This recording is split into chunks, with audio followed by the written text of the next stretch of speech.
অনুরাগের ছোঁয়াকে বিদায় জানালো প্রধান অভিনেত্রী। এবার আবারও অনুরাগের ছোঁয়া থেকে বিদায় নিল আরও এক জনপ্রিয় অভিনেত্রী। অনুরাগের ছোঁয়া থেকে এক এক করে বেশ কয়েকজন অভিনেতা অভিনেত্রী গল্পের সাপেক্ষে ধারাবাহিক থেকে বিদায় নিয়েছে।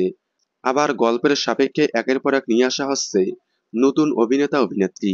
ছোট্ট সোনারূপা, কিশোরী সোনারূপা, লাবণ্য সেনগুপ্ত, তিস্তা, ভিক্টর পালক, সাক্ষ্যদীপ, চারু, অর্জুন তবলা সহ অসংখ্য জনপ্রিয় ক্যারেক্টার বাদ পড়েছে ধারাবাহিক থেকে। আবার অ্যাড করা হয়েছে অনেক ক্যারেক্টার, যেমন বড় সোনারূপা, সোনারূপার নায়ক কৃষ্ণ, এছাড়াও নতুন ভিলেন। তবে যাই হোক, এতগুলো জনপ্রিয় ক্যারেক্টারের পর আবারও বিদায় নিয়েছে অনুরাগের ছোঁয়ার প্রধান গুরুত্বপূর্ণ খলনায়িকা মিশকা। বেশ কয়েকদিন আগেই বলেছিলাম মিশকার প্রেগনেন্সির কারণে ধারাবাহিক থেকে বিদায় নেবেন তিনি।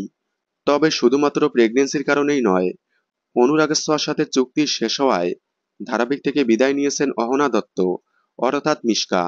তাকে আর ধারাবাহিকে দেখা যাবে না। কয়েকদিন আগে থেকেই ধারাবাহিকে দেখা যাচ্ছে না তাকে।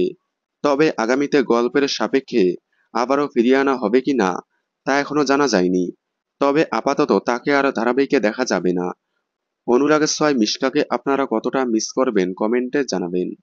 অনুরাগের ছোঁয়ার সকল আপডেট সবার আগে পেতে চ্যানেলটি সাবস্ক্রাইব করে পাশে থাকা বেল আইকনটি বাজিয়ে দিন। ধন্যবাদ।